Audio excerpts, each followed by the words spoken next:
I say the phrase RPO glitch, what type of response does that invoke from you as a human being?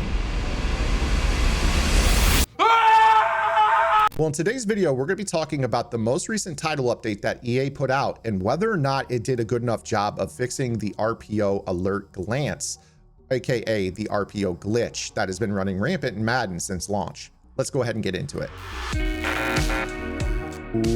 What is up, guys? Ian from the Madden YouTube channel. In today's video, we're going to be talking about the RPO alert glance. Yes, I know you guys are probably sick of me talking about this. I am sick of me talking about this, but this is the hot topic in Madden. This past week alone, 50% of my games that I played on stream, you guys can follow me on twitch.tv/ZanMadden. Half of those games on stream have been against the RPO alert glitch. It honestly sucks. I hate defending it. I've taught you guys how to gap shoot it. It's still a pain, even if you have a good gap shoot. There are still guys out there that are just idiot Madden players that can, run it and be able to be successful. And it's made the experience of playing the game in a non-competitive setting, just casually sitting down to play seasons or anything like that, it's made it a living hell. So EA came out on December the 2nd and they put out a title update, and I want to put the bullet points that you guys need to be aware of right here on the screen. So you guys notice here that says that they've added logic for defenders to attack the quarterback more aggressively when scrambling on RPO and screen plays. So for those of you that don't know, 5 wide receiver screens or wide receiver screens of any type, you could do the exact same logic on this and just kind of run behind the blockers out on the perimeter, similar to the RPO glitch. Now, most people run the RPO glitch because it's a little bit more effective than the wide receiver screens, although a good wide receiver screen scheme with this tactic is a nightmare to defend as well. The other bullet point that you guys may notice is that it says that they added logic for defenders to recognize ineligible players downfield on run pass option plays as well as screen plays, which is going to allow the players that are in coverage roles in your defense to no longer have to play the coverage because a forward pass is illegal. It's going to result in a penalty. This allows those players in coverage, whether it be man or zone, to be able to react to the quarterback and pursue him as a runner. Now, let's actually put these bullet points into a test here and kind of discuss whether or not this fix was good. So I'm going to show you guys the first defense that I think from a stock standpoint is actually pretty decent. And that's like a big nickel over G cover 3. I think that cover 3 is a really fine shell. Basically what you want is a purple zone on the outside that sits in the flat. And we're going to go ahead and run this here. And I want to get this out of the way. I think that if you wanted my total opinion on this patch, it really didn't solve this glitch in terms of rendering it impossible to run. But if you guys use some of the tips that I put on the YouTube channel in tandem with the bullet points that are in this title update, you'll feel actually really good about how your RPO defense looks. So what I mean by that is, if you run a stock cover 3, if it's just a 4-man rush, base rush, you could actually still run the ball on this. You're probably going to pick up 5 to 10 yards. But it's not the 15 to 40 yards that we've seen with the escape artist where everybody on the field has no idea the quarterback still has the football. So right here, we show this to you. The purple zone goes out wide. As soon as an illegal man downfield happens, that purple zone knows he can play the quarterback. Whereas in the past, he wouldn't actually respond to the quarterback until the quarterback passed the line of scrimmage. So let's go ahead and show you exactly what I mean here. If we go ahead and take a look at the offensive line, I'm going to go ahead and detach from them right now and just kind of pull back and do a top-down view. So when we zoom in here, I want you to watch the 5 offensive linemen from number 78 on the left to number 65 on the right. As soon as one of those linemen gets more than 1 yard downfield on their run block, it can no longer be a forward pass that is legal, which means that if you do throw it, it's a penalty and the ball's coming back the other way. So this allows anybody who is not rushing the quarterback to swap out of their coverage assignment into scramble logic and chase the quarterback, because he's the only one that can then possess the football moving forward, short of lateraling the ball to somebody. So as you take a look at this, everybody is within the buffer, and then 72 gets downfield, 78 gets downfield, and boom, that triggers the purple zone, which is this defender, to then chase the quarterback. This puts us in a spot where we have to then get to the corner, and you see that Lamar with the 95, 96 speed escape artist is not able to do that, but we still picked up 4 yards on that after the tackle in the roll forward animation. If you guys are enjoying this free YouTube content, I would strongly urge you to go over to my strategy website. GridironGamePlans.gg is your one-stop source for all things competitive Madden. Every week in our Vault Update, we take a look at the meta, or the most effective tactics available being used by pro players on the MCS circuit.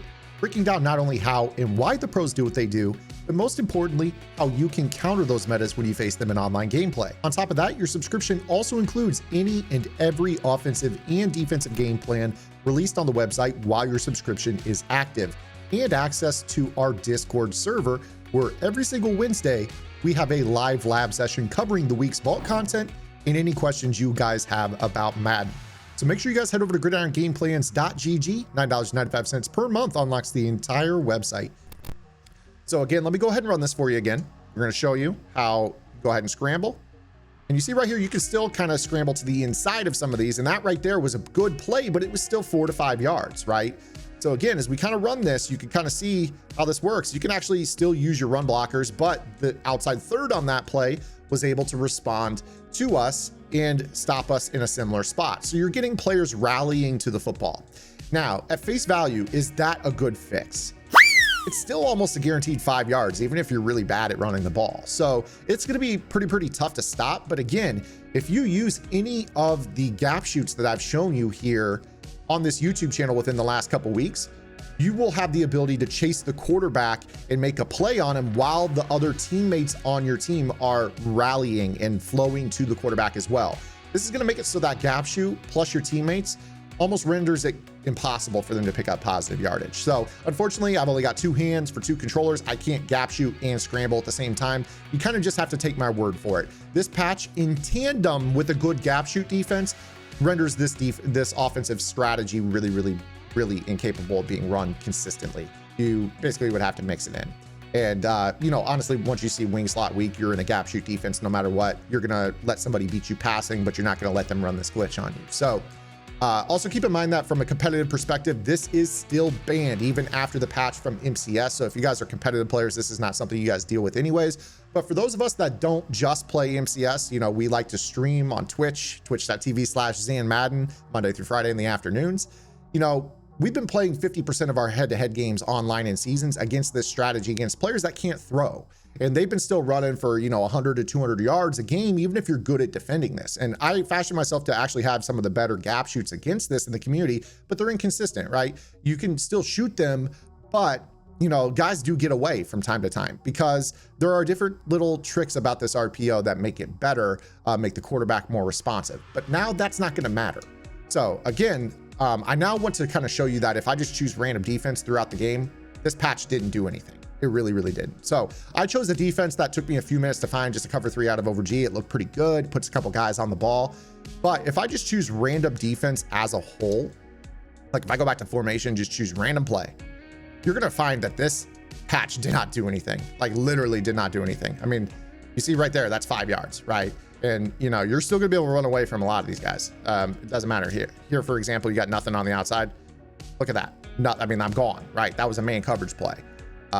So again, it wasn't really a good fix. It's just good enough if you have a gap shoot. You know, cover 3 might be okay. You know, here's an example. Look at those guys being dumb. Again, I just break to the outside. Definitely don't run man coverage. Do not do it, because those guys are just going to stand in the middle of the field, flat-footed, not cover anything. I mean, obviously this is quarters, but you know, actually that looked a little bit better than anything else that we've run so far. But again, you can kind of see here that, you know, they're still aloof. They don't know what's going on. You know, some of the zone coverage calls might be a little bit better, but again, use the video that I just put out this week, the gap shoot out of the 245. Go ahead and include that image, Jimmy, or that play. Use that 245 odd, and you guys are going to notice that you can shoot the gap, get the quarterback immediately on the run to the outside, and push him into your teammates. Now, the other thing that I can't show you in practice mode that I think would be really good for you guys to do, if you're facing somebody who runs this as a strategy, go back to the fact that I told you cover 3 is good, right? We were just running stock purple zone rules. So a lot of times those purple zones back up to about 8, 9, 10 yards on the sideline. If you set those to 0 or 5, they're going to be standing right there at the line of scrimmage at the 0 yard mark or the 5 yard mark, waiting for that moment where either the quarterback gets outside or a lineman goes more than a yard downfield. And from that spot being so close to the line of scrimmage, that then triggers them to pursue the quarterback no matter what, because again, they can't throw a pass without it being a flag. So that allows them to basically then be closer to the line of scrimmage and make that tackle sooner, or be in a spot where the quarterback can't make a move and swerve to the inside or the outside with the escape artist. So if you pair zone drops with, cover 3, or if you pair a gap shoot with, any defense, or, you pair zone drops with a gap shoot, those are all going to be options for you to be able to counter this. But again, that patch on its own didn't, in my opinion, get the total job done. There's still work for you guys to do on this. I hope you guys enjoyed this video. If you did, make sure you guys give it a thumbs up. Consider subscribing here to the YouTube channel. If you guys want more, go over to my strategy website, gridirongameplans.gg. $9.95 per month unlocks the entire website. That's 10 offensive and defensive game plans so far this year. You're going to get everything else in the game plan section that's added while your membership is active. That gives you access to the weekly vault updates where we talk about the meta, and it gives you access to our members only Discord where you guys can participate in our Wednesday group lab sessions where we take your questions about anything Madden related and help make the game easier for you guys. That's every single Wednesday night at 7 p.m. Eastern time. So make sure you guys go check it out. Take advantage of that Discord if you guys are a Gridiron member. Hopefully I see you guys in that Discord. If not, we'll see you guys right back here with our next video upload. Until then, this is Zan. Get in the lab and good luck.